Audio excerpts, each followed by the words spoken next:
Assalamualaikum warahmatullahi wabarakatuh. Kembali lagi di channel Situs Misteri. Untuk kisah kali ini, Bang Joy akan membawakan sebuah cerita dari tulisannya SHRY11. Sebuah kisah yang berjudul Rai Hanum, gadis yang diperkosa dan dibunuh dengan memasukkan gagang cangkul di alat vitalnya. Dan sebelum kita lanjut ke ceritanya, tekan dulu tombol like video ini. Tekan juga tombol subscribe channel ini. Dan buat teman-teman yang ingin membaca langsung ceritanya, nanti silahkan saja kunjungi linknya di deskripsi. Dan seperti apa untuk kisah kali ini? Langsung saja kita masuk ke ceritanya. Rai Hanum, gadis yatim piatu yang dibesarkan oleh Nenek Rahayu.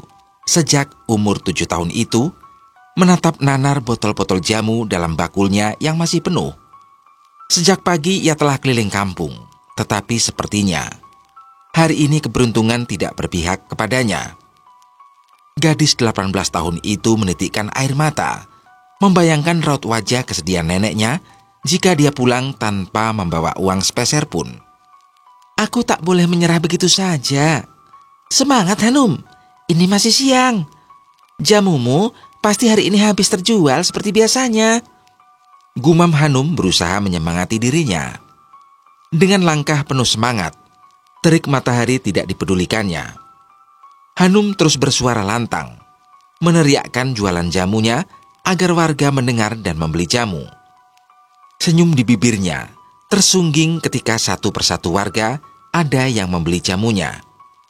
Alhamdulillah, lirih Hanum ketika melihat isi botol jamunya separuh. Azan sholat asar berkumandang. Wajah Rai Hanum sedih karena botol-botol jamunya masih tersisa separuhnya. Lebih baik aku pulang. Mbah Yu pasti khawatir. Lagi pula perutku sudah lapar. Mbah Yu pasti senang. Hari ini aku dapat uang, walau tidak banyak dari hari kemarin. Maafkan Hanum ya, yang belum bisa membuat Mbah bahagia.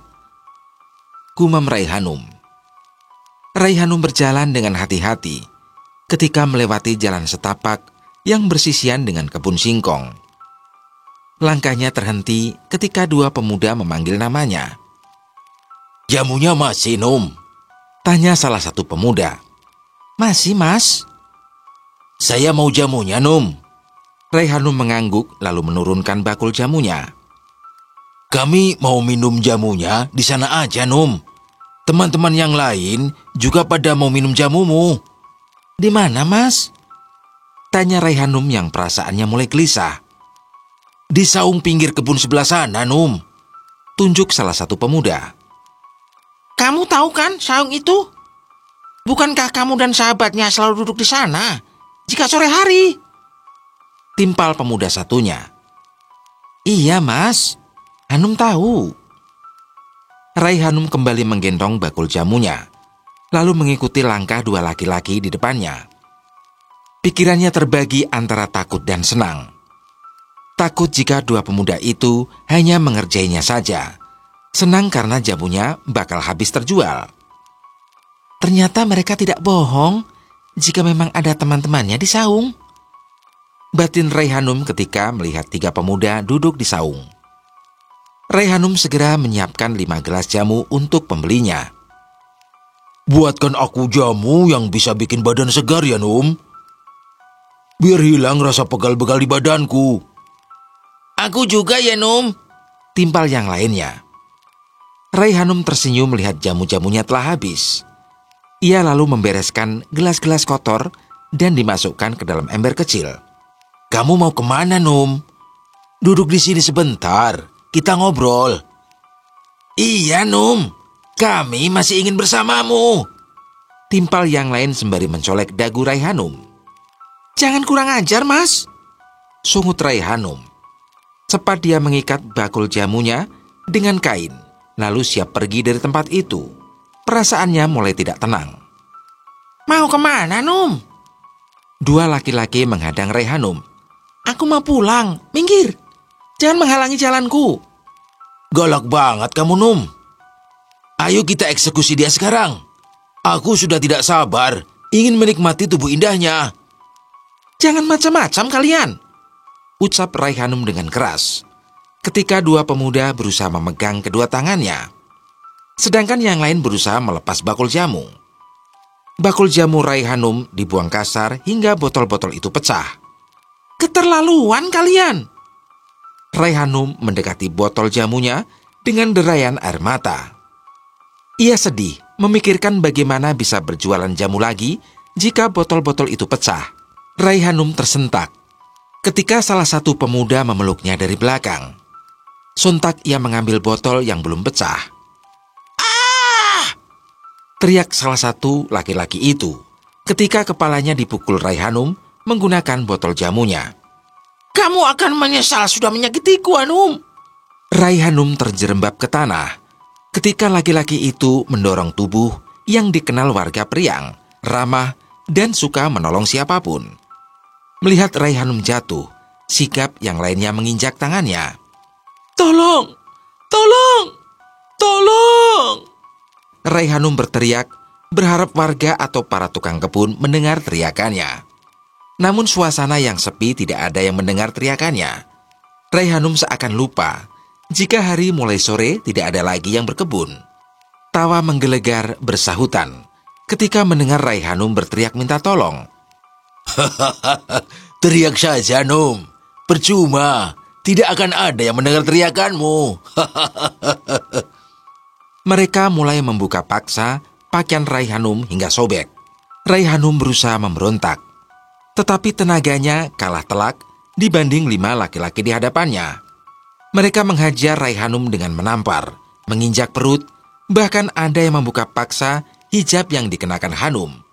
Kemudian menjambak hingga membuat gadis malang itu tak berdaya. Air mata mengalir membasahi pipinya. Bayangan akan hancurnya masa depan dan terpuruknya sang nenek jika mengetahui keadaan dirinya. "Jangan, aku mohon," melas Raihanum ketika melihat seorang laki-laki bersiap merenggut kehormatannya, sedangkan yang lainnya memegangi tangan dan kaki. Namun setan seakan telah merasuki kelima pemuda itu. Mereka tidak peduli dengan ratapan Raihanum. Dengan beringas dan tanpa belas kasih, mereka berhasil merenggut kesucian yang selama ini dijaga Raihanum. "Aku akan membalas apa yang telah kalian lakukan padaku," lirih Raihanum dengan tatapan penuh kebencian. Raihanum menangis menahan sakit ketika salah satu dari laki-laki itu menjambak rambutnya. "Perempuan lemah sepertimu tidak akan sanggup melawan kami," ucapnya seraya menghentakkan tarikan di rambut Raihanum. "Akan aku buktikan ucapanku. Walau ke ujung neraka sekalipun, akan ku kejar kalian." "Cuy!" Pemuda yang lainnya menginjak kepala Raihanum dan meludahi wajah gadis yang nyawanya seakan mau terlepas dari raga. Raihanum merasakan sakit yang luar biasa di bagian kepalanya hingga pandangannya mulai buram. Matanya nanar, ia menggeleng. Air mata kekecewaan mengalir membasahi pipi ketika melihat 2 sosok di hadapannya. Satu sosok merenggut kesucian yang telah dirampas, yang satunya menyeringai sembari tersenyum sinis.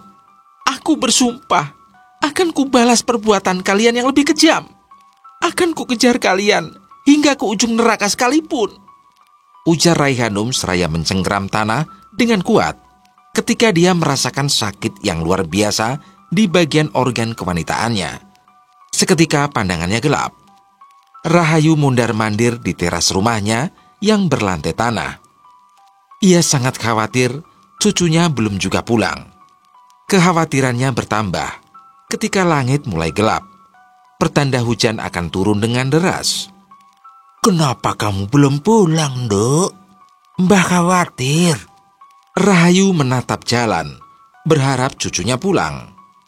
Rahayu masuk kembali ke dalam rumah, menyiapkan makanan kesukaan Raihanum, yakni tumis kangkung, ikan asin, dan sambal terasi. "Kamu pasti lapar, Dok. Mbah tahu, kamu belum pulang. Pasti jamumu belum habis. Padahal Mbah selalu bilang, pulang saja sebelum zuhur. Masih atau tidak jamumu?" gerutu Rahayu sambil menyiapkan makanan untuk Raihanum. Samar telinga Rahayu mendengar suara tangisan. Suara tangisan itu kok mirip Hanum? Apa dia sudah pulang? Gumam Rahayu. Rahayu gegas menuju pintu utama, tetapi langkahnya terhenti di depan kamar Raihanum. Dengan perasaan cemas, ia membuka tirai yang menutupi kamar cucunya. Kamar Raihanum memang tidak terdapat pintu, hanya tirai saja. Mata Rahayu nanar, air matanya seketika mengalir tanpa ia sadari ketika melihat cucunya menunduk, menenggelamkan wajahnya sambil memeluk lutut. Bahunya berguncang, pertanda ia menangis terisak. Kapan kamu pulang, Duk? Kenapa kamu menangis? Rahayu mendekati cucunya, lalu membelai kepala Raihanum yang tertutup hijab. Raihanum bergeming, hanya isakan tangis yang terdengar menyayat hati. Jualanmu nggak habis ya, Duk? Jangan menangis. Hari ini bukan rezekimu. Bersyukurlah seberapapun yang diberikan Allah. Lagi Raihanum bergeming. Mbah sudah menyiapkan makanan kesukaanmu, Duk. Ayo kita makan. Kamu pasti sudah lapar. Mbah juga lapar. Mbah buatkan teh hangat dulu. Rahayu beranjak keluar dari kamar cucunya. Ia mengerti dan memberikan waktu untuk Raihanum mengeluarkan perasaan kecewanya. Baru saja kakinya hendak melangkah menuju dapur. Suara kedoran pintu membuatnya terkejut. Iya, sebentar. Teriak Rahayu sembari melangkah membukakan pintu. Ada apa, Gayatri? Tanya Rahayu pada tamunya. Hanum, Mbah, Hanum. Ucapnya dengan napas tersengal-sengal.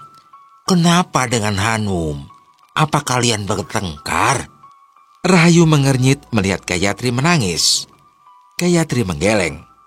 Kenapa kamu menangis, Tri? Jadi benar, kalian bertengkar. Rahayu berpikir jika cucunya dan Gayatri bertengkar karena melihat mereka sama-sama menangis. Hanum meninggal, Mbah. Ucap Gayatri dengan terbata. Tangisnya semakin pecah ketika mengatakan jika sahabatnya meninggal. Rahayu terkekeh lalu menonyor kepala Gayatri. Ngawur kamu, Tri. Hanum ada di kamarnya. Gayatri melongo mendengar ucapan Rahayu lalu menggeleng. Aku bicara fakta, Mbah. Warga menemukan Hanum meninggal di kebun singkong. Sudahlah, lebih baik kamu pulang. Sudah mau maghrib. Sebentar lagi juga mau hujan. Percaya sama aku, Mbah. Rahayu mulai merasa janggal karena melihat wajah Gayatri yang serius. Dari matanya tidak menunjukkan kebohongan. Namun dia berpikir, bukankah Raihanum ada di kamarnya? Rahayu menarik tangan Gayatri dan mengajaknya ke kamar cucunya. Matanya terbelalak melihat Raihanum tidak ada di kamarnya. Gegas Rahayu menuju dapur, tetapi cucunya juga tidak ada. Apa Mbah sudah percaya dengan ucapanku? Tubuh renta Rahayu gemetaran mengingat ucapan Gayatri yang mengatakan Raihanum meninggal. Kamu tidak bohong kan, Tri? Gayatri mengangguk. Rahayu terduduk sambil memegang dadanya, membuat Gayatri terkejut dan cemas. Mbah gak apa-apa? Tanya Gayatri khawatir. Antarkan Mbah ke tempat Hanum. Mbah ingin membuktikan jika cucuku tidak meninggal. Hanum tidak boleh meninggalkanku sendirian. Iya, Mbah. Hujan gerimis mulai turun. Suara petir bersahutan ketika Rahayu dan Gayatri menuju kebun singkong. Tanpa alas kaki, Rahayu berjalan dengan perasaan kalut. Sesampai di kebun, sudah banyak warga yang berkerumun. Mereka menatap kedatangan Rahayu dengan wajah sedih. Minggir, minggir! Beri jalan untuk Mbah Yu! Ujar salah satu warga. Hati Rahayu nelangsa melihat sosok yang terbaring di tanah dengan ditutupi daun singkong. Dia berjongkok dengan tangan gemetar. Rahayu membuka penutup itu. Hanum! Teriak Rahayu ketika melihat wajah jasad yang terbujur kaku itu memang cucunya yang meninggal dengan cara tragis. Seketika tubuh Rahayu lemas, hingga tersungkur ke tanah melihat gagang cangkul di organ kewanitaan Raihanum. Rahayu tidak kuasa menahan kesedihan yang mendalam melihat kematian cucunya yang begitu tragis. Tangisnya pecah, ia meraung di depan jasad Raihanum. Luka di hatinya semakin mendalam melihat gagang cangkul di organ kewanitaan Raihanum, cucu yang dibesarkannya dengan penuh kasih sayang. Dua orang warga sigap merangkul tubuh Rahayu yang bergetar hebat. Rahayu melepaskan rangkulan dua warga, lalu memeluk tubuh polos Raihanum yang ditutup daun pisang dengan derayan air mata. Bangun, Dek. Bangun. Jangan tinggalkan Mbah, Dek. Kita sudah berjanji untuk selalu bersama-sama, ujar Rahayu seraya mengusap wajah Raihanum yang berlumuran darah. Dengan tangan gemetar, dadanya bergemuruh seperti langit sore yang berkilauan, cahaya kilat dengan petir menyambar. Warga yang mendengar ucapan Rahayu menjadi terenyuh hatinya. Mereka menangis ikut merasakan kesedihan yang dirasakan sosok yang mereka kenal sebagai seorang yang baik, suka menolong, dan ramah. Ikhlaskan kepergian Hanum, Mbah, ujar Warsi, tetangga Rahayu. Tidak. Aku tidak bisa mengikhlaskan kepergian cucuku. Kasihan Hanum, Mbah. Bagaimana aku bisa ikhlas jika kepergian Hanum dengan cara tak wajar? Aku akan mengikhlaskan kematian Hanum jika para bajingan yang sudah melakukan perbuatan biadab kepada cucuku mendapat balasan setimpal. Rahayu kembali memeluk Raihanum lalu mencium keningnya. Siapa yang tega melakukan perbuatan biadab ini padamu, Dek? Katakan sama Mbah. Apa yang sakit, sayang? Air mata Rahayu semakin mengalir menatap wajah cantik Raihanum yang pucat dan penuh luka. Bayu, sebaiknya kita secepatnya makamkan Hanum hari ini. Juga mengingat luka di sekujur tubuhnya, ujar Warsi. Bagaimana dengan cangkulnya? Apa kita bawa ke rumah sakit untuk melepaskan gagang cangkul dari kemaluan Hanum? Timpal yang lainnya. Rahayu hanya diam mendengarkan obrolan tetangganya. Dia sendiri bingung, tidak tahu harus berbuat apa. Rumah sakit jauh dari desa ini. Butuh waktu 6 jam untuk sampai ke sana. Sebaiknya Bayu saja yang menarik gagang cangkul itu, ujar Warsi. Aku tidak sanggup melakukannya, Warsi. Hanum pasti kesakitan, lirih Rahayu dengan menangis terisak. Hujan yang tadinya turun rintik-rintik, kini butiran air hujan semakin turun dengan deras.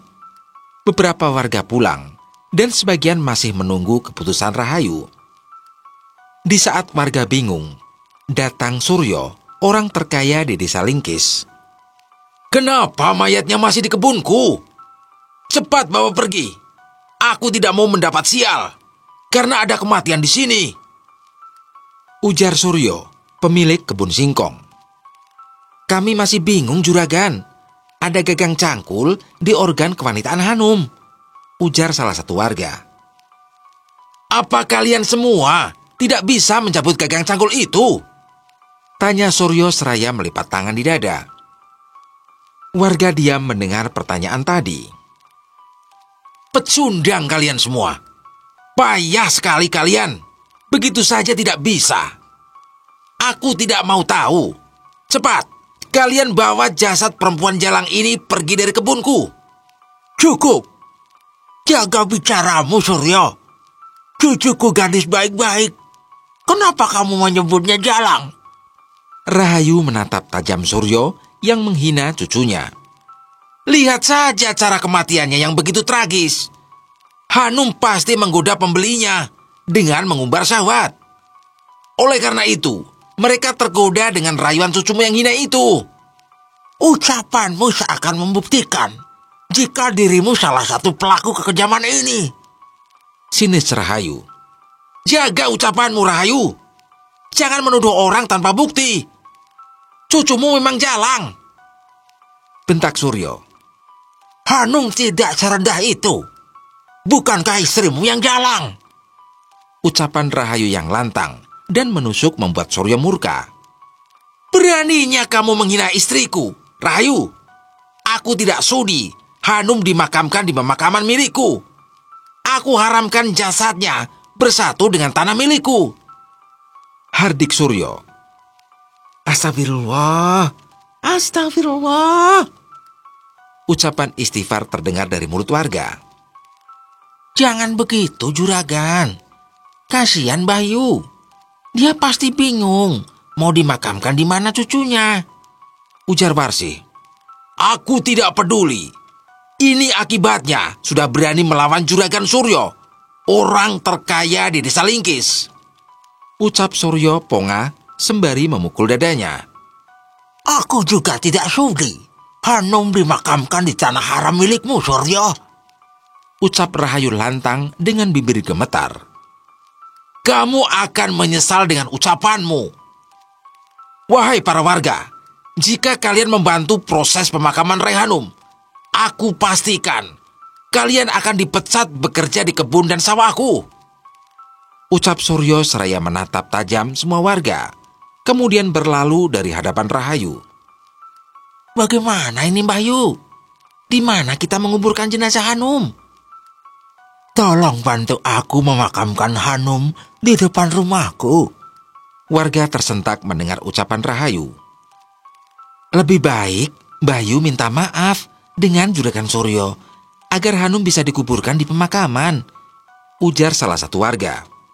Tidak, siapapun boleh menyakiti dan menghina aku. Tapi aku tidak ikhlas jika mereka menghina dan menyakiti cucuku. Jika kalian tidak mau membantuku, biar aku sendiri yang melakukannya.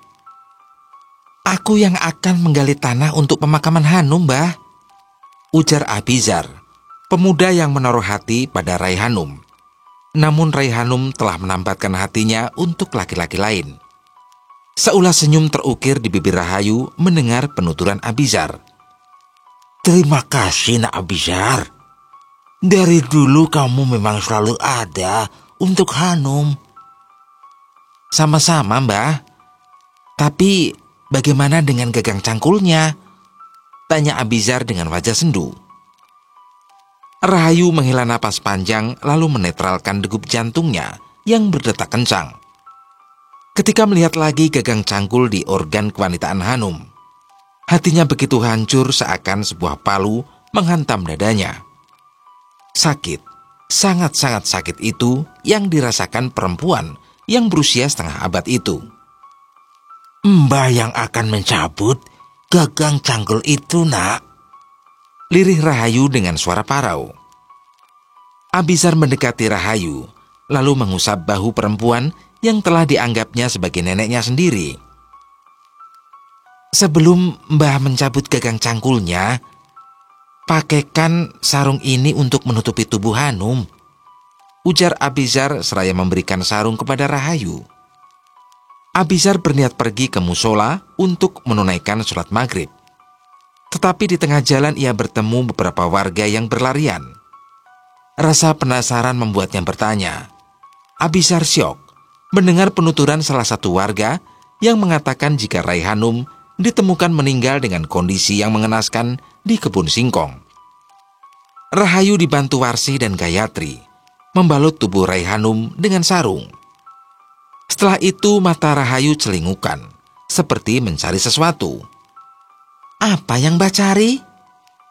Hijab Hanum, Tri. Gayatri membantu mencari hijab Hanum. Ini, Mbah, tapi hijabnya sudah kotor penuh lumpur. Tidak apa-apa, Tri. Hanum tidak pernah melepas hijabnya. Mbah tidak ingin dia menangis karena tidak memakai hijab. Rahayu memakaikan hijab di kepala Raihanum dengan air mata yang terus mengalir dari kedua sudut matanya. Diciuminya wajah Raihanum dengan perasaan pilu. Kamu tetap cantik, walau hijabmu kotor, Dek. Jangan nangis nanti Mbah cuci yang bersih ya hijabmu. Ucapan Rahayu membuat Gayatri terisak. Hatinya juga hancur melihat sahabatnya pergi dengan cara tragis. Ayo Mbah, kita bawa Hanum pulang. Hujannya bertambah deras. Rahayu tersadar dari kepiluannya mendengar ucapan Gayatri. Dia beranjak lalu berdiri di bawah kaki Raihanum. Tubuh perempuan yang usianya 50 tahun lebih itu bergetar hebat. Tangisnya kembali pecah. Istighfar Mbah. Mbah harus kuat demi Hanum, ujar Abizar sembari memeluk Rahayu. Rahayu menangis terseduh-seduh di pelukan laki-laki yang berusia 25 tahun itu.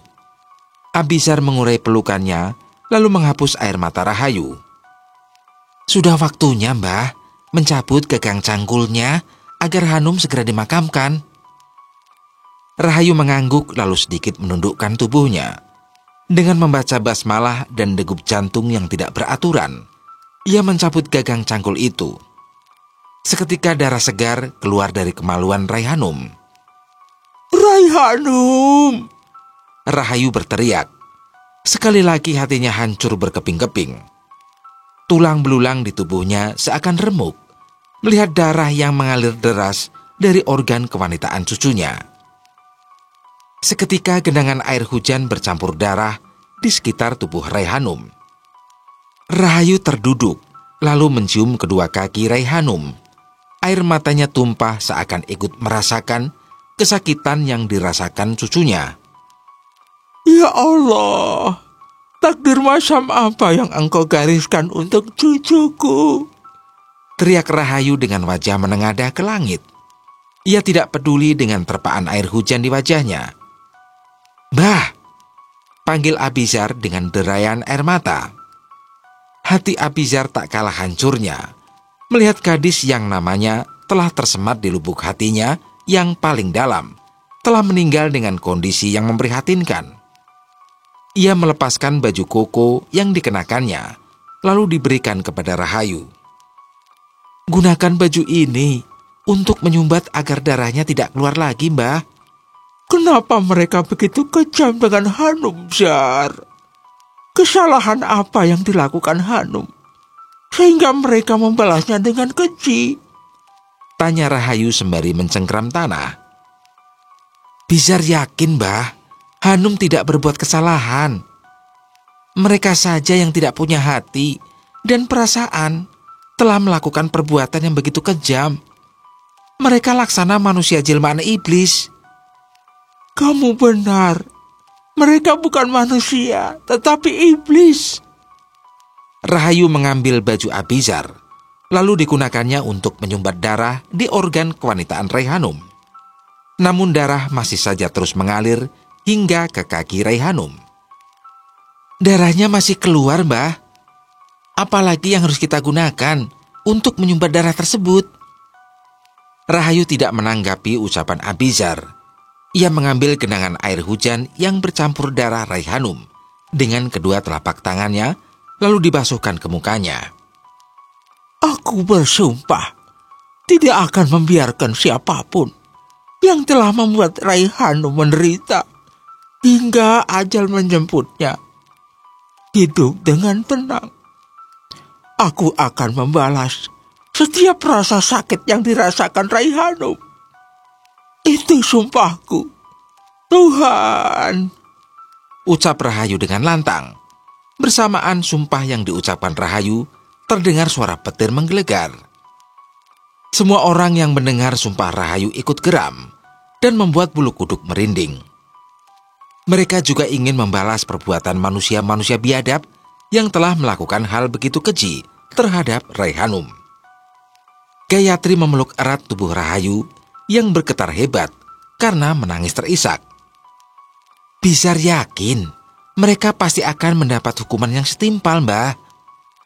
Allah tidak akan membiarkan hambanya yang melampaui batas terlena akan perbuatannya. Cepat atau lambat, Allah akan memberikan hukuman bagi hamba-hambanya yang berdosa. Hukum tabur tuai itu ada, Mbah. Yang dikatakan Mas Bizar benar, Mbah. Sekarang lebih baik kita bawa pulang Hanum agar cepat dimakamkan. Kasihan Hanum, Mbah. Timpal Gayatri. Rahayu mengangguk pasrah. Abisar menggendong jasad Rai Hanum menuju rumah Rahayu. Sepanjang jalan, darah terus mengalir dari pangkal paha Rai Hanum. Hal itu membuat hati Rahayu semakin terluka. Mereka telah sampai di rumah Rahayu dengan basah kuyup akibat terkena derasnya hujan. Sigap Warsi menggelar tikar untuk meletakkan jasad Rai Hanum. Jangan tidurkan Hanum di lantai, Bisar. Kasihan Hanum, badannya nanti sakit semua. Biarkan dia istirahat di kamarnya. Hanum pasti capek setelah seharian berjualan sampai ketiduran di kebun singkong, ujar Rahayu sambil terkekeh. Tetapi air mata tanpa sadar mengalir membasahi pipi. Ucapan Rahayu membuat semua orang tak kuasa menahan kesedihan, hingga kristal bening keluar dari mata mereka. Istighfar, Mbah. Hanum sudah tidak ada, ujar Warsi seraya mengusap bahu Rahayu. Tidak ada gimana, War? Apa kamu tidak lihat jika Abisar lagi menggendong Hanum? Hanum sudah meninggal, bukan tidur, Mbah. Timpal Gayatri. Hanum tidak meninggal.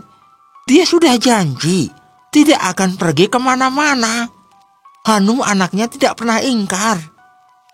Ya Allah, betapa terpukulnya batin Bayu, sehingga dia seakan tidak percaya Hanum telah meninggal. Abizar membatin sembari menatap Rahayu sendu. Ayo bawa Hanum ke kamarnya, Bisar. Kenapa kamu diam saja? Pertanyaan Rahayu membuat Abizar tersentak sekaligus bingung. Istighfar, Mbah. Lihat Hanum baik-baik. Dia sudah meninggal. Rahayu menatap gadis yang sudah tidak bernyawa itu dalam gendongan Abizar.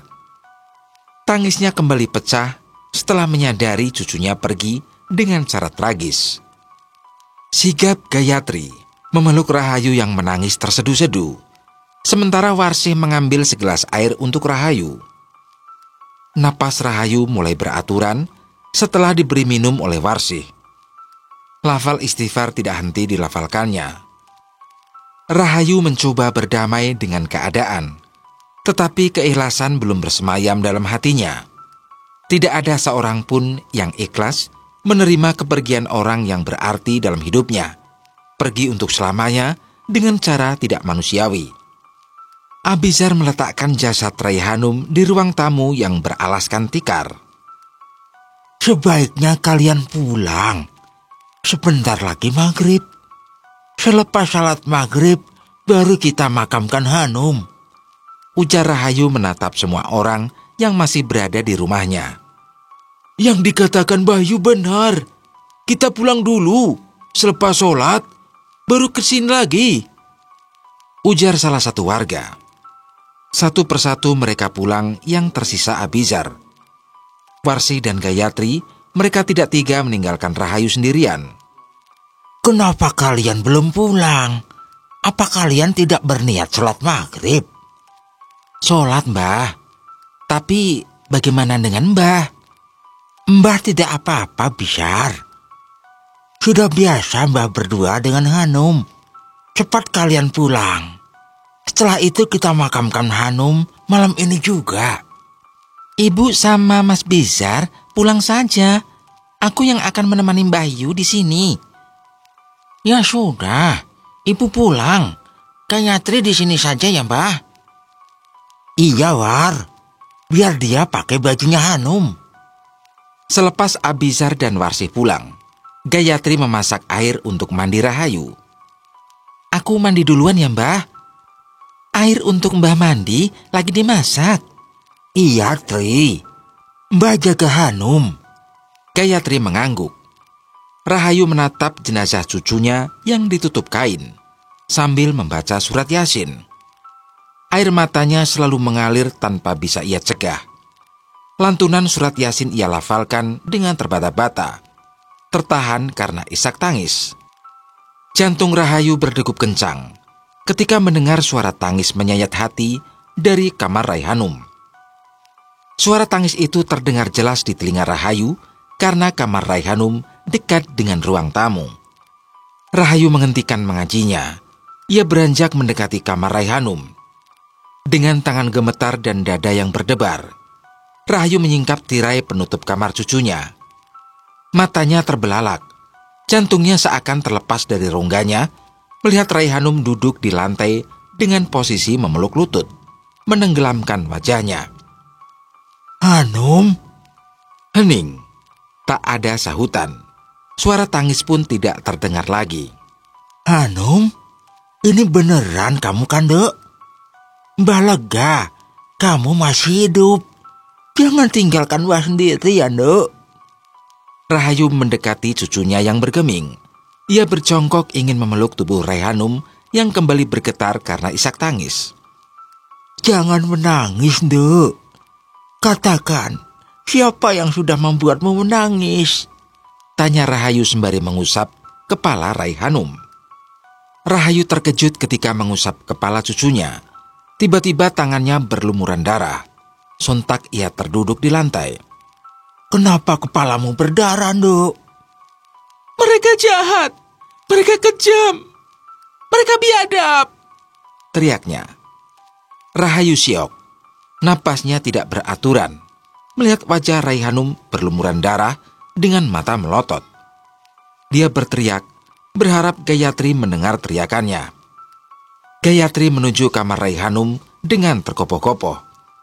Karena mendengar teriakan Rahayu. Ia takut terjadi sesuatu yang buruk dengan perempuan yang sudah dianggapnya neneknya sendiri. Ada apa, Mbah? Kenapa Mbah Yu berteriak? Tanya Gayatri ketika melihat Rahayu menutup wajahnya dengan kedua telapak tangannya. Rahayu berhambur memeluk Gayatri sambil menangis. Istighfar, Mbah, ujar Gayatri sembari mengusap punggung Rahayu. Ada apa, Mbah? Gayatri mengulang pertanyaannya ketika Rahayu melepaskan pelukannya. Tidak apa-apa, Tri. Mbah tadi kaget. Ada tikus di kamar Hanum. Mbah mandi dulu. Kamu sholat saja duluan. Iya, Mbah, sahut Gayatri tak puas hati. Ia tahu ada sesuatu yang disembunyikan Rahayu. Gayatri menggelar sajadah lalu memakai mukena milik Raihanum. Ia menunaikan sholat. Jantung Gayatri terpompa lebih cepat. Ketika pada rakaat kedua, saat ia melafalkan Allahu Akbar, telinganya samar mendengar suara Raihanum mengucap kata yang sama. Gayatri tetap melanjutkan sholatnya dengan perasaan tak karuan. Ia merasa lega ketika sampai di rakaat terakhir. Suara yang diyakininya mirip Raihanum tidak terdengar lagi. Namun ketika mengucapkan salam, suara itu muncul lagi. Assalamualaikum warahmatullahi. Ujar Gayatri seraya menoleh ke kanan. Assalamualaikum warahmatullahi. Sahut suara mirip Raihanum. Assalamualaikum warahmatullahi. Ujar Gayatri seraya menoleh ke kiri dengan perasaan cemas. Ah! Teriak Gayatri ketika menoleh ke kiri. Wajah Raihanum hanya berjarak sejengkal dengan senyum menyeringai. Seketika tubuh Gayatri ambruk di lantai karena pandangannya tiba-tiba gelap. Warsi dan Ngatiem, perempuan yang bertugas melakukan fardu kifayah sekaligus sahabat Rahayu, terkejut melihat seekor kucing hitam sedang menjilati darah yang mengalir di tikar dekat jasad Raihanum. Mereka segera mengusir kucing hitam tersebut. Astagfirullah. Gumam Ngatiem. Bulu kuduknya merinding ketika berdiri di dekat jenazah Raihanum. Kemana Mbah Yu dan Gayatri? Kenapa mereka membiarkan jenazah Raihanum sendirian? Tanya Warsi. Ngatiem tidak menanggapi pertanyaan Warsi. Bibirnya senantiasa mengucap istighfar. Air matanya mengalir melihat sosok yang berdiri di dekat jenazah Raihanum. Warsi mengernyit melihat perubahan wajah Ngatiem. Ada apa, Mbah? Tanya Warsi pada perempuan yang usianya lebih dari 50 tahun tersebut. Lagi, Ngatiem tidak menanggapi ucapan Warsih. Ia justru memanggil sahabatnya. Rahayu, kamu di mana, Rahayu? Rahayu keluar dari kamarnya lalu mendekati sahabatnya. Ada apa, Yem? Kamu kok teriak-teriak begitu? Tanya balik Rahayu. Apa yang sudah kamu lakukan terhadap jasad Raihanum? Tanya Ngatiem sembari memegang kedua lengan sahabatnya. Maksudmu apa bertanya begitu? Tanya balik Rahayu sembari melepaskan tangan Ngatiem.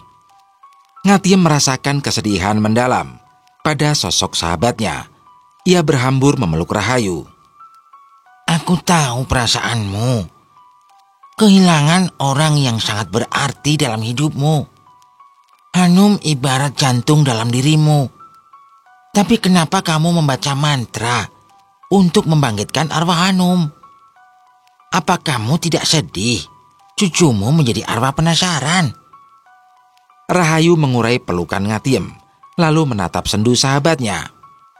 Kehilangan Hanum membuatku seperti kehilangan akal. Karena separuh jiwaku seakan pergi bersamanya. Kematian Hanum yang begitu tragis membuat hatiku hancur lebur. Namun, aku tidak melakukan sesuatu yang kamu tuduhkan, Yem. Tanpa aku baca mantra, cucuku akan bangkit untuk membalas perbuatan manusia-manusia biadab itu. Lagi pula arwah orang yang meninggal tidak ada di dunia ini. Jadi jangan ngawur kamu, Yem. Ngatiem merasa ada sesuatu yang disembunyikan Rahayu. Tapi ia tidak ingin merusak perasaan sahabatnya lebih dalam. Ngatiem akan mencari tahu sendiri tentang penglihatannya pada sosok makhluk tak kasat mata mirip Raihanum. Sudah. Bayem dan Bayu, jangan bertengkar. Lebih baik kita mandikan Hanum agar segera dikafani, disalatkan, dan dimakamkan. Lerai Warsih. Kami tidak bertengkar, War. Gayatri mana yuk? Kita akan memulai memandikan Hanum. Aku sudah mempersiapkan semuanya. Di kamar Hanum. Kenapa Abisar belum datang ya? Siapa yang akan menggali tanah untuk menguburkan jenazah Hanum? Jangan khawatir, yuk. Aku sudah meminta tetangga di sini untuk membantu proses pemakaman Hanum. Sebentar lagi mereka pasti datang. Rahayu memandang keluar rumah. Binar di wajahnya terpancar kala melihat hujan mulai reda. Hanya gerimis kecil menemani langit yang gelap. Warsih beranjak menuju kamar Raihanum. Seketika dia terkejut melihat Gayatri terbaring di atas sajadah dengan mata terpejam. Bangun, Tri. Warsih meletakkan kepala putrinya di pangkuannya, lalu menepuk pipi Gayatri. Ada apa, War? Kenapa dengan Gayatri? Tanya Ngatiem yang berdiri di depan kamar Raihanum. Aku juga tidak tahu, Mbah. Ketika masuk kamar, sudah melihat Gayatri seperti ini. Ngatiem mengambil minyak kayu putih dalam tasnya, lalu mengoleskan pada hidung Gayatri. Tak lama kemudian Gayatri sadar. Gayatri merasakan sakit di kepalanya. Matanya mulai mengerjap. Gayatri, Panggil Warsih sembari menepuk pipi putrinya. Ibu. Lirik Gayatri langsung memeluk ibunya. Ada apa, nak? Kepalaku pusing, Bu. Gayatri teringat kejadian sebelum dia tidak sadarkan diri. Namun ia tidak ingin bercerita pada siapapun kejadian yang dialaminya. Baringkan Gayatri di ranjang, War. Biar dia istirahat. Ujar Ngatiem. Iya, War. Mungkin karena terkena hujan membuat Gayatri pusing. Timpal Rahayu. Tidak, Mbah. Aku ingin ikut membantu proses pemakaman Hanum. Aku ingin ikut memandikan sahabatku. Sahut Gayatri. Rahayu terharu mendengar ucapan Gayatri. Ia berhambur memeluk sahabat dari cucunya. Tak lama terdengar salam dari luar. Rupanya para tetangga dan Abizar yang datang. Proses pemakaman Raihanum dimulai. Abizar dibantu 3 orang tetangga Rahayu menggali tanah di depan rumah Rahayu. Sementara para ibu-ibu mempersiapkan kain kafan. Rahayu, Ngatiem, Warse, dan Gayatri mulai memandikan Raihanum. Perasaan Rahayu kembali hancur melihat luka di sekujur tubuh cucunya. Ketika Ngatiem membuka sarung yang menutupi tubuh Raihanum, air mata mereka yang memandikan seketika mengalir melihat kondisi tubuh Raihanum yang begitu menusuk jantung. Sakit tapi tidak berdarah. Hanum! Rahayu berteriak sembari menangis histeris. Ketika melihat kemaluan Raihanum yang hancur, darah segar terus-menerus mengalir. Mbah, Lirik Gayatri yang ikut terisak seraya memeluk Rahayu yang menangis terseduh-seduh. istighfar yuk. Kamu harus kuat demi Hanum, Ujar Ngatiem dengan suara parau. Rahayu tidak kuat menahan tubuhnya. Ia terduduk di lantai. Tangisnya semakin pecah melihat genangan air yang berwarna merah. Aku benar-benar manusia tidak berguna. Aku gagal menjaga Hanum. Seandainya aku tidak sakit-sakitan, mungkin Hanum masih hidup. Dia tidak harus menggantikanku berjualan jamu. Kenapa kaki ini harus sakit? Kenapa pinggang ini harus sakit? Seharusnya kamu itu kuat, Rahayu. Rahayu menangis sembari memukul kaki dan pinggangnya. Ya Allah, Mbah. Mbah, jangan menyalahkan diri sendiri. Ujar Gayatri yang berusaha menghentikan pergerakan Rahayu. Aku tidak berguna.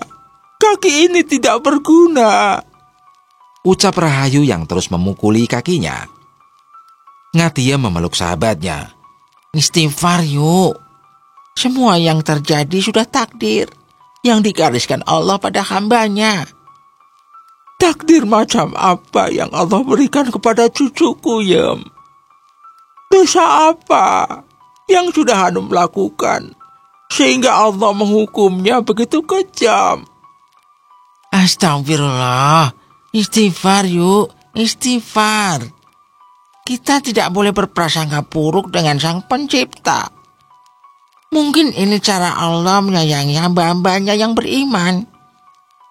Allah ingin menunjukkan kepadamu bahwa Raihanum seorang hamba yang dipilih Allah untuk bertemu dengannya di surga. Allah juga ingin kamu semakin kuat beriman kepadanya. Walau dihadapkan cobaan yang berat. Yang dikatakan Bayem benar, Mbah.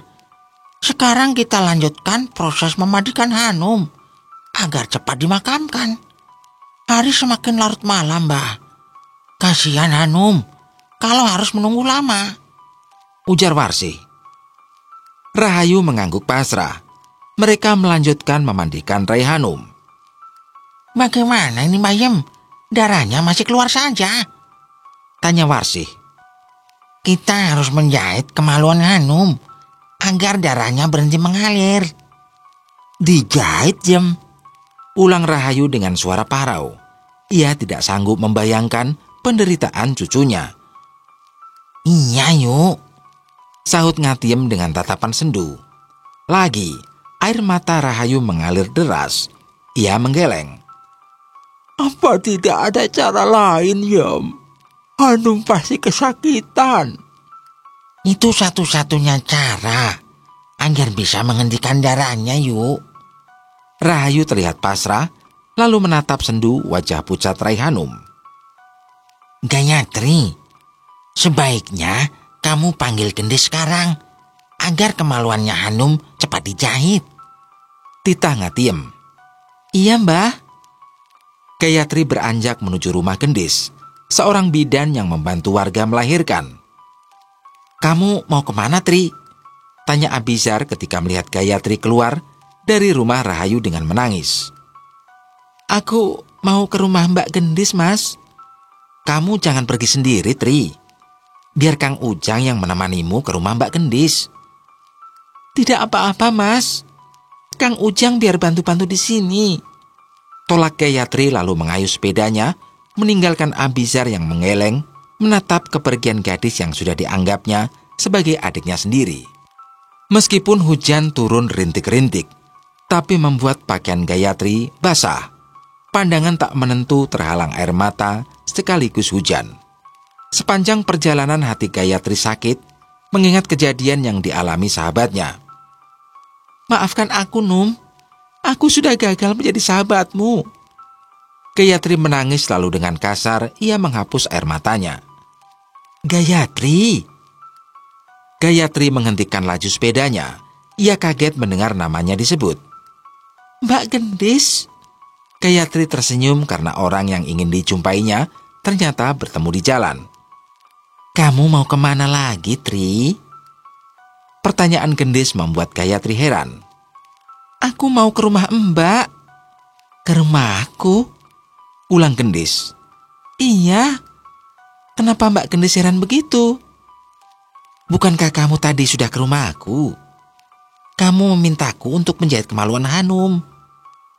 Jantung Gayatri berdegup kencang mendengar penuturan Gendis.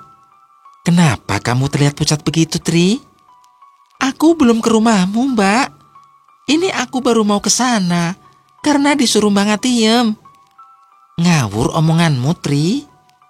Aku nggak mungkin salah orang. Aku mengerti perasaanmu. Kehilangan sahabat yang kematiannya begitu tragis. Sebaiknya kita ke rumah Mbak Rahayu. Kasihan Hanum, kalau menunggu lama, jenazahnya harus segera dimakamkan. Iya, Mbak. Sahut Gayatri pasrah, walau dalam hatinya bertanya-tanya siapa sosok yang datang ke rumah Gendis.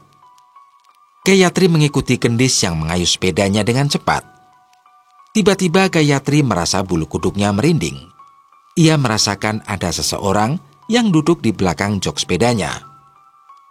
Gayatri dan Gendis telah sampai di rumah Rahayu. Gegas mereka langsung menuju dapur, tempat Rai Hanum dimandikan. Dapur yang masih berlantai tanah.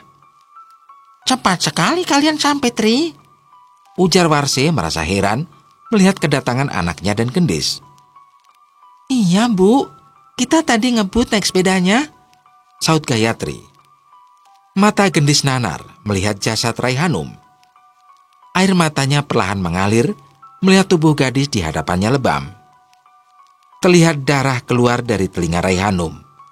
Air mata Gendis semakin mengalir deras ketika matanya tertuju pada organ kewanitaan Rai Hanum. Astagfirullah, ya Allah, ya Robku. Lirih Gendis dengan terisak. Tolong, kamu jahit kemaluan Hanum, Yandis. Iya, Mbah. Bayu yang sabar. Harus kuat demi Hanum. Gendis berdoa agar siapapun yang berbuat kekejaman pada Hanum segera mendapat balasan yang setimpal. Amin. Mbak yakin mereka pasti mendapat balasannya, cepat atau lambat. Mbak tidak akan berdiam diri saja dengan membiarkan manusia jelmaan iblis itu berkeliaran bebas. Sahut Rahayu dingin. Gendis mengeluarkan perlengkapan menjahitnya. Sebelum menjahit organ kewanitaan Rai Hanum, Gendis mengelap darah yang mengalir. Dengan perasaan tak menentu, gadis yang memakai hijab hitam itu mulai menjahit. Matanya berkaca-kaca melihat kemaluan Rai Hanum yang tidak beraturan, karena jahitannya tidak bisa rapi. Rahayu memejamkan mata, tidak sanggup melihat kemaluan cucunya. Setelah selesai menjahit, Gendis mengoleskan cairan agar darah tidak keluar melalui jahitannya. Ngatiem membersihkan darah yang keluar dari telinga Rai Hanum. Mereka membagi tugas untuk membersihkan di bagian tubuh Rai Hanum. Setelah semua selesai, proses memandikan jenazah pun dimulai sesuai syariat agama. Setelah pengkafanan, sholat jenazah yang diimami oleh Abizar pun dimulai. Setelah disalatkan, Rai Hanum dimakamkan di depan rumah Rahayu. Rahayu menangis histeris ketika jenazah Rai Hanum dimasukkan ke liang lahat. Ia terduduk, tangannya menggenggam erat tanah kuburan cucunya. Hatinya menjerit. Keilasan belum bersemayam di dalam sanubarinya. Mbah janji, Nduk. Mbah akan membalas setiap rasa sakit yang kamu rasakan. Maafkan Mbah yang sudah gagal menjagamu, Nduk.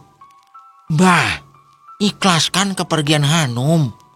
Kasihan dia, Mbah, ujar Warsi sembari merangkul tubuh Rahayu. Insya Allah, aku akan mengikhlaskan Hanum jika mereka telah mendapatkan balasan setimpal. Setelah mengucapkan itu, pandangan Rahayu gelap sehingga membuat semua orang cemas. Bawa Bayu ke kamarnya, ujar salah satu warga. Ngatiem dan Gendis menemani Rahayu yang pingsan. Sikap Gendis memberikan pertolongan dengan mengoleskan minyak kayu putih di hidung Rahayu. Tak lama Rahayu sadar. Hanum, Lirih Rahayu. istirahatlah yuk. Hanum sudah dimakamkan. Rahayu kembali menangis mendengar ucapan sahabatnya, ditambah telinganya mendengar suara lantunan surat Yasin. Malam semakin larut. Keheningan menyelimuti hati Rahayu ketika semua orang pulang setelah membaca surat Yasin. Rahayu menolak pada saat Gayatri dan Ngatiem ingin menemaninya. Perempuan yang usianya telah senja itu beralasan ingin membiasakan diri dengan kesendirian. Rahayu menuju kamar Raihanum. Ia membuka lemari cucunya lalu mengeluarkan pakaian Raihanum. Rahayu duduk di tepi ranjang. Ia memeluk, mencium pakaian itu. Dan tanpa sadar air mata mengalir membasahi pipi. Mbah kangen kamu, Nduk. Mbah kesepian. Biasanya kita selalu berdua. Lirih Rahayu sembari menjatuhkan tubuhnya di atas ranjang. Ia tidur meringkuk seraya memeluk baju Raihanum. Tembang lagu Jawa yang biasa Rahayu nyanyikan ketika Raihanum mulai tidur terdengar lirih. Tertahan karena isak tangis. Tak lela, lela, lela, ledong. Cuma nengok, ojo pikir nangis. Air mata Rahayu semakin deras mengalir. Tangisnya pecah mengingat cucunya kini telah pergi selamanya. Harapannya pupus. Pergi bersama jasad Raihanum yang terbujur kaku di dalam tanah. Dengan air mata yang memenuhi kelopak matanya, Rahayu melanjutkan nyanyiannya. Rahayu menghentikan nyanyiannya ketika mendengar suara isak tangis di belakang tubuhnya. Ia merasakan kehadiran Raihanum. Dengan suara terbata, Rahayu kembali melanjutkan nyanyiannya. Isak tangis terdengar begitu menyayat hati, membuat Rahayu menghentikan nyanyiannya. Ia mencium baju Raihanum. Memeluknya erat lalu memejamkan matanya. Seketika Rahayu merasakan ada tangan yang melingkar di perutnya. Ia merasakan tubuh yang memeluknya dari belakang dingin. Tetapi tetap saja Rahayu merasakan kehangatan dalam pelukan itu hingga matanya terpejam sempurna. Rahayu terjaga dari tidurnya ketika mendengar ada yang memanggil namanya. Ia mengucap hamdalah lalu menyandarkan kepalanya di depan. Matanya melihat jarum jam menunjukkan pukul 3 dini hari. Rahayu beranjak keluar kamar menuju kamar mandi. Keheningan kembali menyelimuti hatinya ketika melihat suasana rumah yang sepi. Hanum, Lirih Rahayu. Tanpa sadar air matanya mengalir. Rahayu berjalan gontai menuju kamar mandi. Ia hendak menunaikan sholat tahajud. Matanya berkaca-kaca ketika melewati meja makan masih terdapat masakan kesukaan Raihanum. biasanya masakan Mbah jam segini sudah habis tak bersisa. Kamu selalu menghabiskan makanan apapun yang Mbah masak, Nduk. Rahayu menyeka air matanya. Kesedihan kembali merasuk dalam hatinya. Rahayu menghentikan gerakannya ketika mengambil air wudhu. Telinganya mendengar suara dentingan sendok beradu dengan piring. Ia tersenyum getir lalu melanjutkan mengambil wudhu. Rahayu keluar dari kamar mandi. Matanya nanar melihat meja makan sama seperti semula. Entah apa yang dipikirkannya. Ia berharap Raihanum benar-benar datang menghabiskan makanan kesukaannya. Rahayu menghentikan langkah kakinya ketika mendengar suara erangan kesakitan dari arah luar rumahnya. Bergegas ia mengintip dari celah papan rumahnya yang tidak rapat. Jantungnya seakan mau lepas. Dadanya sakit melihat sosok perempuan berdiri di dekat kuburan Raihanum. Astagfirullah, Ucap Rahayu ketika sebuah benda membentur dinding tepat ia mengintip. Apa yang Bayu lakukan di situ? Lagi, degup jantung Rahayu tidak beraturan. Napasnya seakan berhenti mendengar suara dari belakang tubuhnya. Suara yang sangat mirip dengan Raihanum. Dengan tubuh gemetar, Rahayu membalikkan badannya, namun tidak ada siapa-siapa. astagfirullah. Lirih Rahayu lalu bergegas menuju kamarnya. Ia bersiap menunaikan sholat, mengadu keresahan hatinya kepada Sang Pencipta. Rahayu menengadahkan tangannya, berdoa agar pelaku kekejaman terhadap cucunya segera mendapat balasan yang setimpal. Ia juga berdoa agar Raihanum mendapat tempat yang layak, yakni di surganya Allah. Tangisnya pecah ketika doa demi doa ia kemukakan kepada Sang Pemilik hidup. Pagi menyapa, semburat cahaya matahari menerobos masuk melalui celah dinding yang terbuat dari papan. Sinarnya yang menyilaukan membuat Rahayu terbangun. Astagfirullah, kenapa aku bisa bangun kesiangan? Gumam Rahayu. Rahayu keluar kamar, lalu pandangan menatap ruangan sepi. Hanum, Panggil Rahayu sedikit berteriak. apa Hanum sudah pergi berjualan ya? Kenapa dia tidak membangunkanku? Rahayu bertanya dalam hati. Langkah Rahayu terhenti ketika hendak ke dapur mendengar pintu rumahnya diketuk. Karyo, Ujar Rahayu terkejut melihat ketua RT datang pagi-pagi. Dia datang bersama laki-laki berusia sekitar 25 tahunan. Maaf, Mbah. Saya baru bisa datang ke sini. Saya turut berduka cita atas kepergian Hanum, Mbah. Rahayu menatap heran Karyo lalu terkekeh. maksudmu apa ya? Hanum itu lagi jualan jamu, bukan pergi ke pangkuan ilahi. Karyo menatap Rahayu sendu, lalu menggenggam tangan perempuan yang sudah dianggapnya sebagai orang tua sendiri. Ia mengerti perasaan Rahayu yang belum bisa mengikhlaskan kepergian cucunya. Rahayu sudah meninggal, Mbah. Apa Mbah tidak melihat makam Hanum? Rahayu terdiam lalu menatap gundukan tanah di depannya. Air matanya kembali menetes. Ia mendekati makam Raihanum lalu memeluk gundukan tanah itu. Kenapa kamu pergi meninggalkan Mbah sendiri, Nduk? Apa kamu sudah membalas perbuatan orang-orang yang menyakitimu? Jika belum, malam ini kita beraksi, ya, Nduk. Kita akan memberi pelajaran yang sangat berharga sampai mereka menyesali perbuatan mereka. Lakukan hingga ke neraka. Penyesalan yang akan dirasakan sampai keturunan mereka. Ujar Rahayu seraya mengusap nisan Raihanum sambil menangis.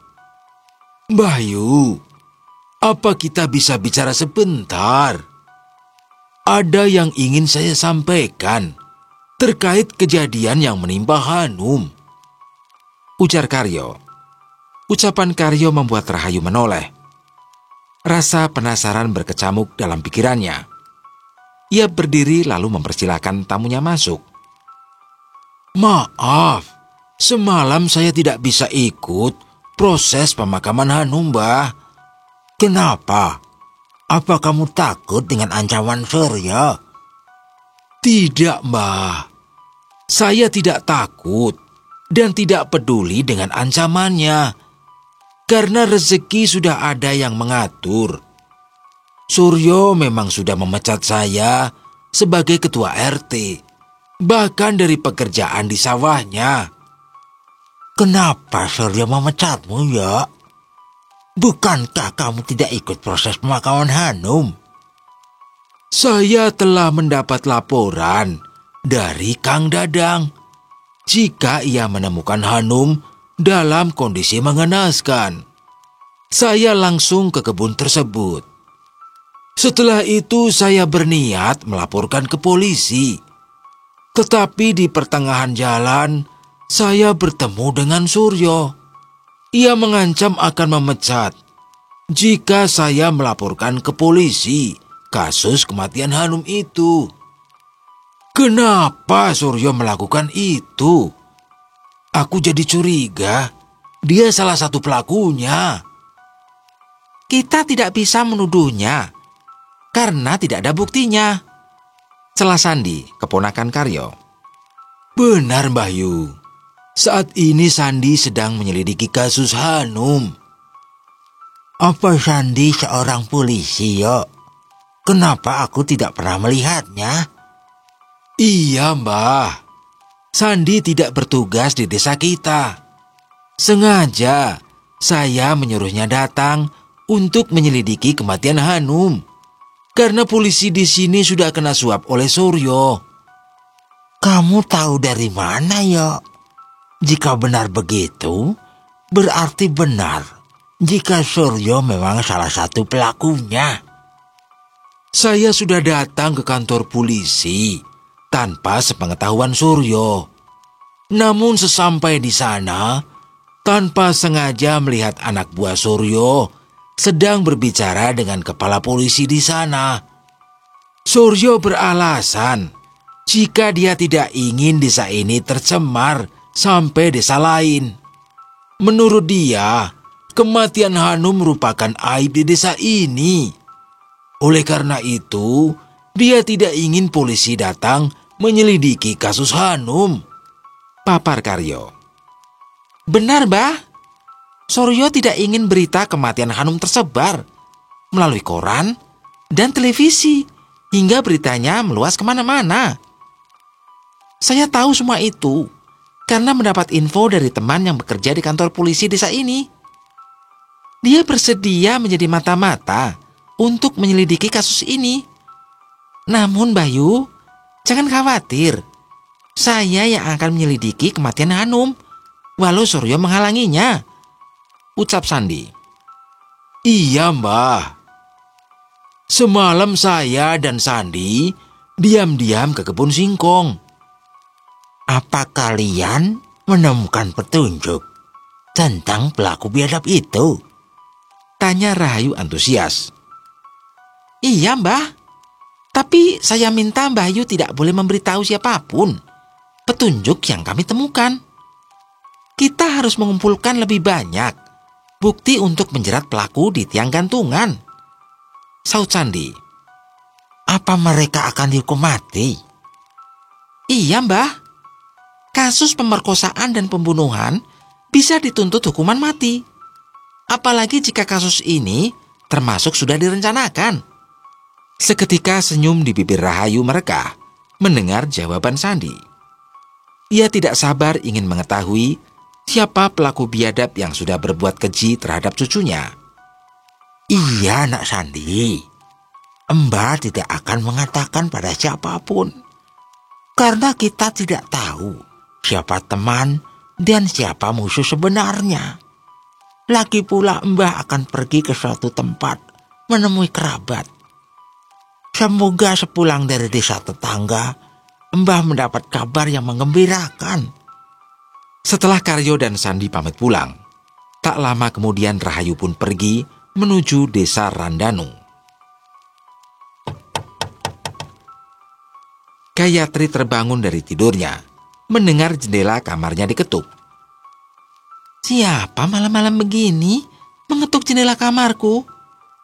Apa ada orang yang iseng atau... Gayatri menggeleng. Tidak mungkin itu Hanum, batin Gayatri. Gayatri! Lirih suara memanggil Gayatri membuat gadis 18 tahun itu tersentak dan mengusap wajahnya dengan kasar. Sakit! Tolong, sakit! Tolong aku, Tri! Num, apa benar itu kamu, Num? Gayatri membuka jendela kamarnya. Seketika angin menerpa tubuhnya. Bau kapur barus khas orang meninggal menusuk hidung Gayatri. Hanum?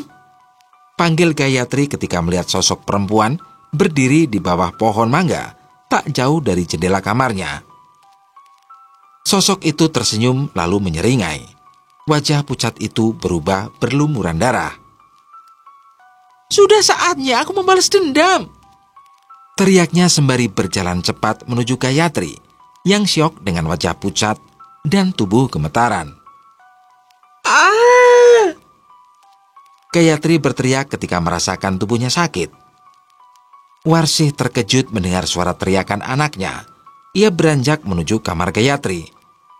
Buka pintunya, Tri. Kenapa kamu berteriak? Tak ada sahutan. Warsih langsung masuk ke kamar putrinya yang tidak dikunci. Matanya terbelalak melihat Gayatri melotot, menatap ke langit kamarnya. Warsih mendekati Gayatri, lalu mengikuti arah tatapan putrinya. Tetapi ia tidak melihat apapun. Istighfar, nak. Istighfar. Warsih membaca surat Anas, lalu ditiupkan ke mata Gayatri. Astagfirullah. Warsih terkejut melihat tubuh Gayatri kejang. Panas sekali. Gayatri berteriak merasakan sakit di sekujur tubuhnya. Warsih kembali berteriak ketika mendengar suara dentuman di atas atap tepat di kamar Gayatri. Warsih berteriak memanggil putranya. Azam! Azam, kakaknya Gayatri, datang dengan wajah menahan kantuk. Seketika rasa kantuknya hilang melihat keadaan adiknya. Ada apa dengan Gayatri, Bu? Ibu juga nggak tahu, nak. Cepat kamu panggil Ustadz Yusuf. Kenapa tidak bawa ke klinik saja, Bu, Gayatri? Ibu merasa ada orang yang berbuat jahat dengan adikmu, Sam. Sontak ucapan Warsih membuat Azam terkejut. Perubahan raut wajah putranya membuat Warsih merasa heran. Ada yang mengganjal dalam hatinya. Namun segera ia tepis ketika mendengar suara erangan Gayatri semakin kesakitan. Cepat kamu panggil Ustadz Yusuf, Jam. Iya, Bu. Azam keluar dari kamar adiknya, lalu menuju rumah Ustadz Yusuf. Di tengah perjalanan, ia menghentikan laju motornya. Di depannya berdiri sosok perempuan memegang cangkul. Rahayu menggenggam erat bukti yang diberikan Sandi. Air matanya mengalir. Rasa tidak percaya dan kekecewaan menyelimuti hatinya.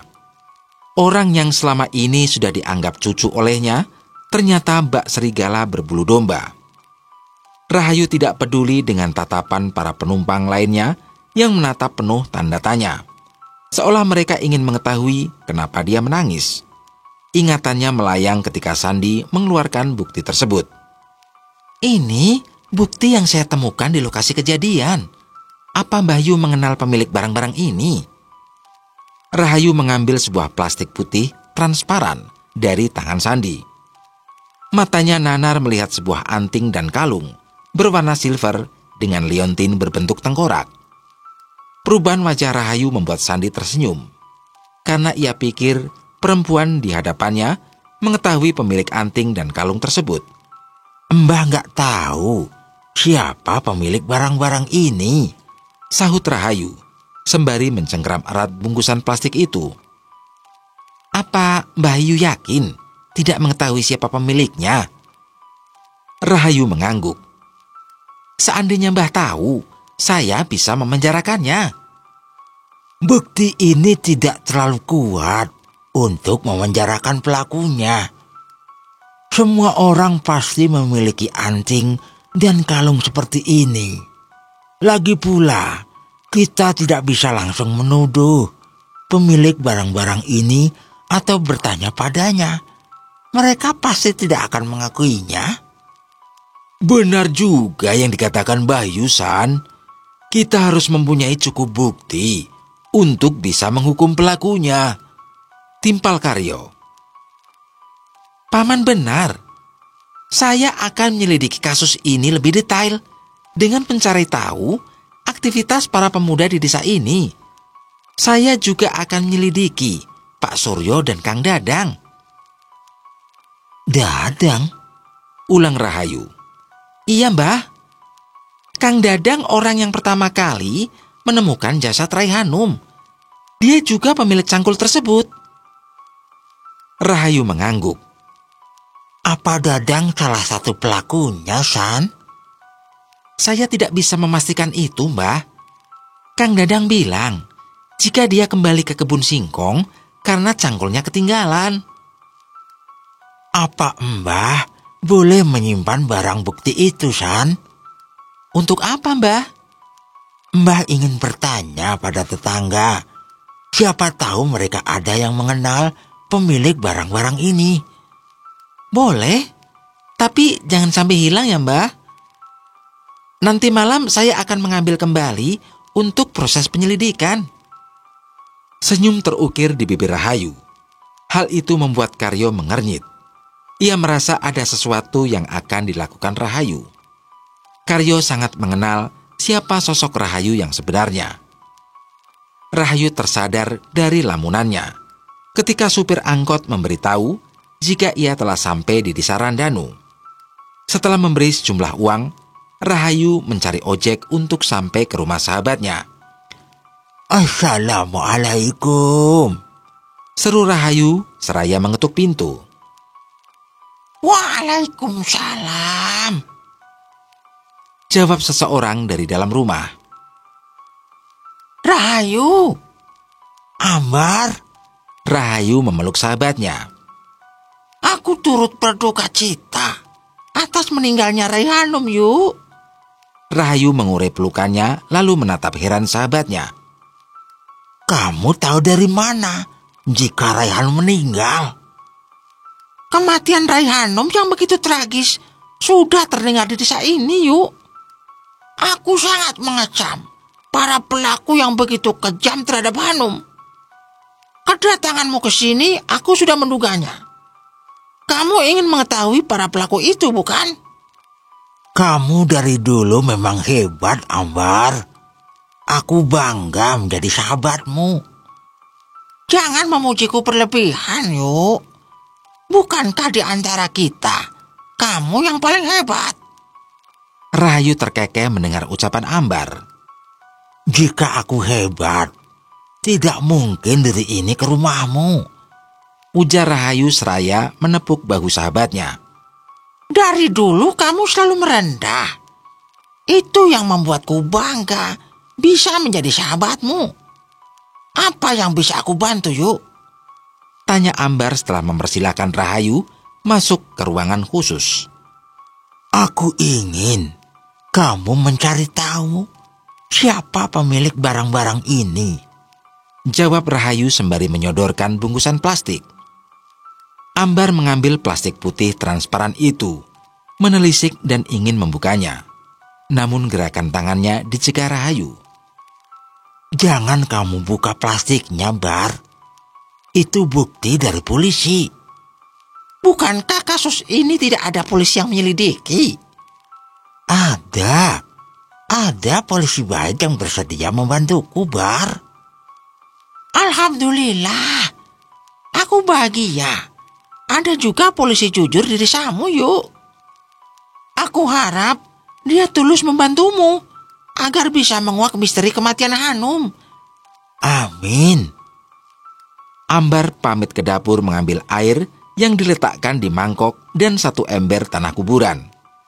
Kedua bahan itu ia letakkan di atas altar. Ambar memulai ritual dengan membakar kemenyan. Mulutnya komat kamit membaca mantra.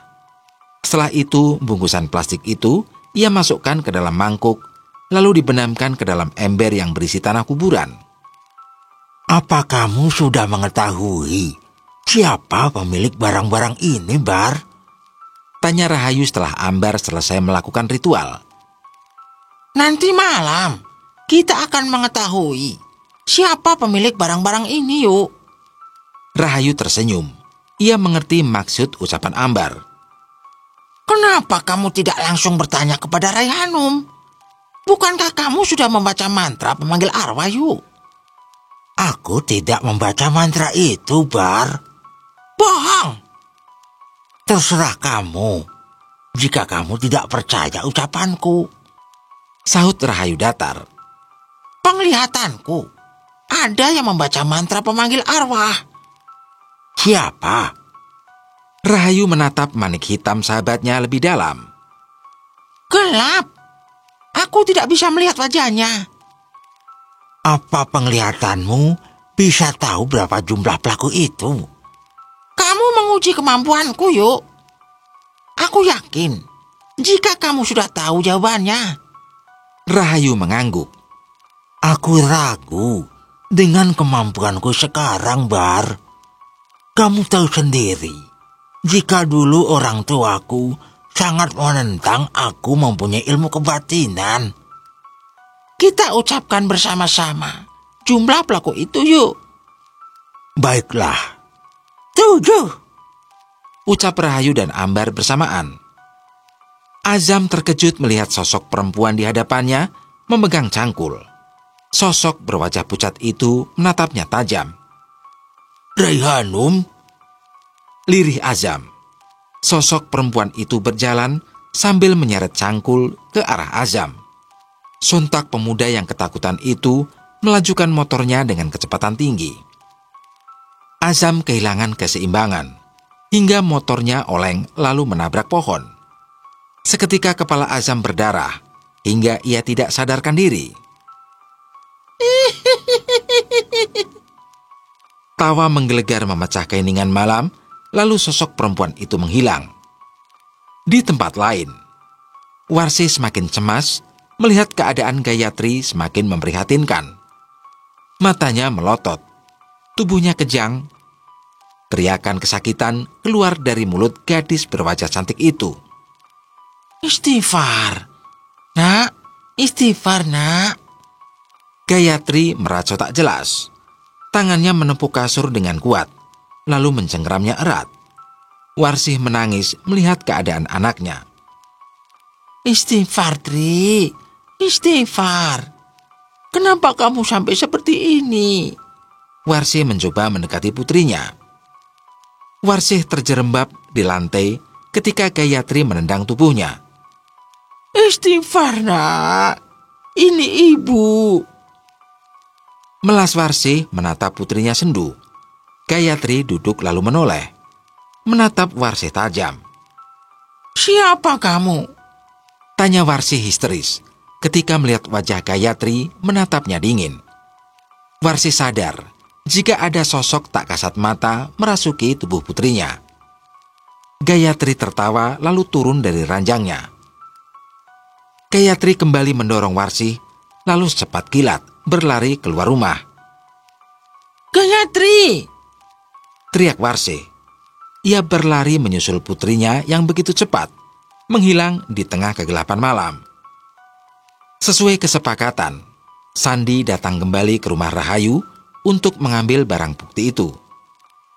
Ia juga ingin bertanya sesuatu dengan Rahayu terkait orang-orang yang selalu berinteraksi dengan Raihanum di kehidupan sehari-harinya. Ada yang ingin saya tanyakan, Mbah? Tanya Sandi sembari memasukkan barang bukti ke saku jaketnya. Apa itu, nak? Tanya balik Rahayu, menyandarkan kepalanya di dinding ruang tamu yang terbuat dari papan.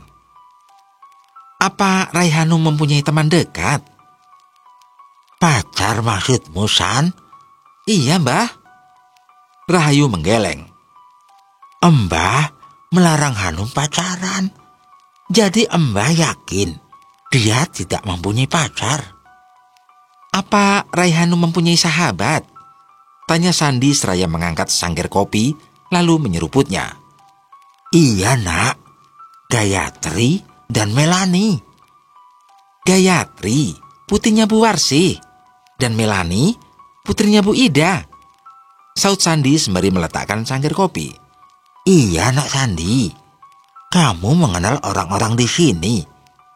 Padahal tidak tinggal di desa ini. Apa Mbah lupa jika waktu kecil saya tinggal di desa ini? Rahayu mengangguk-angguk. Rumah Bu Ida kelihatannya tidak ada penghuninya. Apa mereka sedang pergi, Mbah? Sepertinya begitu, San. Sejak kemarin tidak kelihatan Ida dan Melani. Jadi mereka tidak tahu jika Hanum meninggal, Mbah. Kasihan Melani, dia pasti sedih mendengar sahabatnya pergi untuk selamanya. Mbah harap begitu, saut Rahayu dingin. Saya sudah menyelidiki kegiatan para pemuda di sini. Saya juga mendapat informasi siapa saja pemuda yang hampir setiap malam mabuk-mabukan. Kemungkinan salah satu dari mereka pelakunya, Mbah. Apa kamu yakin, San? 100% yakin sih belum, Mbah. Saya masih mengumpulkan informasi dari teman. Doakan saya berhasil mengungkap kasus ini, Mbah. Mbah selalu mendoakanmu, San. Orang baik sepertimu pasti mendapat pertolongan dari Allah. Allah pasti memberimu petunjuk. Terima kasih, Mbah. Kalau begitu, saya pamit pulang. Sandi mencium punggung tangan Rahayu dengan takzim, kemudian melangkah keluar rumah. Pada saat melewati rumah Melani, Sandi merasakan ada sesuatu yang tidak beres di sana. Ia menoleh ke kanan dan ke kiri, lalu mengendap masuk ke pekarangan rumah Melani tanpa sepengetahuan siapapun termasuk Rahayu. Sandi berjalan pelan ke samping rumah, lalu mengintip dari celah papan.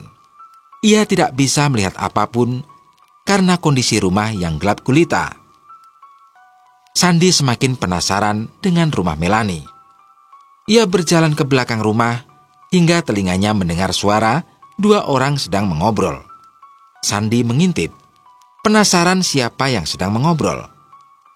Aku ingin semua mendapat balasan yang setimpal, biar mereka tahu bagaimana rasanya menjadi aku. Ah! Tanpa sadar Sandi berteriak, dan langsung ia terhuyung ketika sebuah mata berwarna merah melotot tepat di celah dia mengintip. Sandi siap berlari, tapi tiba-tiba ada sosok dengan tubuh besar, tanduk di kepalanya dengan mata merah melotot menatapnya. Jadi makhluk ini yang melihatku mengintip, gumam Sandi. Beraninya kamu mengusik ketenangan tuanku, bentaknya. Siapa tuanmu? Makhluk bertubuh besar dan tinggi itu marah dan siap menyerang. Namun sigap Sandi membaca ayat kursi agar genderuwo di depannya binasa atas izin Allah. Sosok itu mengerang kesakitan. Seseorang memukul kepala Sandi dari belakang hingga pandangannya gelap. Sandi terjerembab ke tanah. Rasakan! Ini akibatnya jika terlalu ikut campur dengan urusan orang lain, umpatnya. Setelah Sandi berpamitan, Rahayu masuk ke kamar Raihanum lalu membawa sebuah nampan yang berisi kembang 7 rupa. Ia keluar rumah kemudian duduk di dekat makam Raihanum. Lingser wengi liramutu makeng sirna. Tembang Lingsir Wengi disenandungkan Rahayu dengan merdu sembari menaburkan kembang 7 rupa di atas kuburan Raihanum. Tiada air mata yang mengalir, hanya senyuman terukir di bibir Rahayu. Dinginnya malam tidak dapat mendinginkan hati Rahayu yang terbakar api dendam. Ia mengumpat para pelaku yang begitu keji memperlakukan cucunya hingga ajal menjemput. Ketika Rahayu menyanyikan lagu Lingsir Wengi, indera penciumannya mencium bau kapur barus khas orang meninggal dan darah. Lagi senyumnya semakin merekah. Pembalasan telah dimulai, Kande. Perlahan tapi pasti. Biarkan mereka menikmati penderitaannya terlebih dahulu. Setelah itu baru kita akhiri. ujar Rahayu seraya menaburkan semua kembang tanpa ada sisa di nampan. Setelah selesai menaburkan kembang 7 rupa, Rahayu merapalkan doa. Doanya terhenti mendengar suara teriakan Warsih. Gayatri, kamu di mana, nak? Rahayu berdiri lalu berjalan mendekati Warsih yang menangis. Ada apa, Warsih? Warsih berhambur memeluk Rahayu. Ia menangis dalam pelukan perempuan yang sudah dianggapnya sebagai ibunya sendiri. Gayatri, Mbah. Gayatri hilang. Lirih Warsih terisak. Hilangnya bagaimana, War? Tanya balik Rahayu sembari mengusap punggung Warsih yang menangis terisak. Warsih mengurai pelukannya lalu menceritakan kejadian yang dialaminya. Astagfirullah. Kita harus meminta bantuan warga untuk mencari Gayatri. Kita ke pos Kambling agar yang jaga membunyikan kentongan. Iya, Mbah, saut Warsih dengan suara parau. Sepanjang jalan Warsih dan Rahayu berteriak memanggil nama Gayatri. Mereka berharap warga mendengar teriakan. Satu persatu warga datang dan bertanya perihal apa yang terjadi. Setelah mendengar penjelasan Warsih, warga bersedia membantu mencari Gayatri. Di saat mereka mencari Gayatri, salah satu warga menemukan Azam yang pingsan di dekat pohon pinggir jalan. Hati Warsih semakin hancur melihat keadaan putranya. Ya Allah, belum juga Gayatri ditemukan. Kini putraku kecelakaan. Lirih Warsih. 3 warga menolong mengangkat tubuh Azam ke tepi jalan. Warsih segera mendekati putranya. Azam, bangun, nak, bangun. Ujar Warsih sembari menepuk pipi Azam. Warsih menangis melihat kepala Azam terluka mengeluarkan darah. Ia mengelap darah itu dengan ujung hijabnya. Azam mengerjap lalu mengerang kesakitan sembari memegang kepalanya. Setelah kesadarannya pulih, ia berteriak ketakutan ketika melihat wajah Warsih. Oh, ampun, Nom. Maafkan aku, Nom. Ujar Azam seraya menangkupkan kedua telapak tangannya. Ucapan Azam membuat semua orang merasa aneh dan curiga. Nom? Maksudmu Hanum, Sam? Tanya Warsih. Azam semakin ketakutan ketika melihat wajah Warsih menyeringai. Di penglihatan Azam, Warsih itu Raihanum. Ampun, Nom, ampun. Ini ibu, Sam. Melas Warsih menatap putranya sendu. Namun lagi-lagi Azam semakin ketakutan. Ia berlari, meninggalkan orang-orang yang mengerumuninya. Azam! Teriak Warsih. Beberapa warga mengejar Azam. Mereka berhasil menangkap Azam dan membawanya pulang ke rumah Warsih. Sementara warga lainnya mencari keberadaan Gayatri. Apa yang terjadi denganmu, nak? Warsih semakin terisak melihat Azam menatap kosong ke langit kamarnya. Hanum!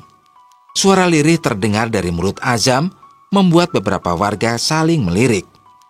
Apa yang sudah kamu lakukan terhadap Hanum, Sam? Tanya Rahayu geram. Apa maksud Mbah Yu bertanya seperti itu? Tanya balik Warsih. Ia tidak terima dengan pertanyaan yang diajukan Rahayu. Warsih mengira Rahayu telah menuduh putranya salah satu pelaku perbuatan keji itu. Kamu tanya sendiri dengan putra kesayanganmu, Warsih. Sungut Rahayu. Warsih mendekati Azam lalu membelai lembut kepala putranya. Air mata Azam mengalir, tetapi pandangannya masih kosong. Ada apa dengan Hanum, Sam? Kenapa kamu menyebut namanya? Hanum, lirih Azam. Air mata semakin mengalir deras, membasahi pipinya. Ah! Azam berteriak kesakitan sembari memegangi kemaluannya. Kenapa kamu, nak? Kenapa? Warsi panik melihat Azam kesakitan. Sakit, panas, Teriak Azam. Seketika kamar Azam tercium bau busuk yang menyengat. Rasa mual mengaduk perut semua orang yang ada di kamar itu. Astagfirullah, bau apa ini? Sepertinya bau busuk ini berasal dari Azam. Celetuk salah satu warga. Warsi mendekati Azam.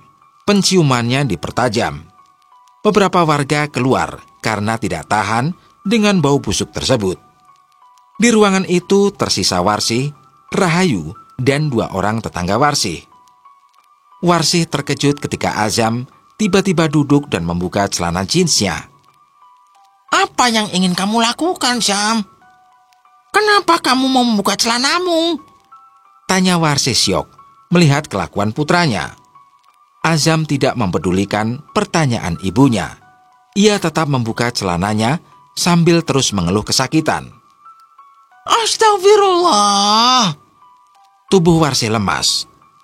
Seketika ia membekap mulutnya ketika melihat kemaluan putranya membusuk dan dikerumuni puluhan belatung. Belum juga keterkejutan di wajah Warsi sirna, datang kabar bahwa warga menemukan Gayatri pingsan di kebun singkong.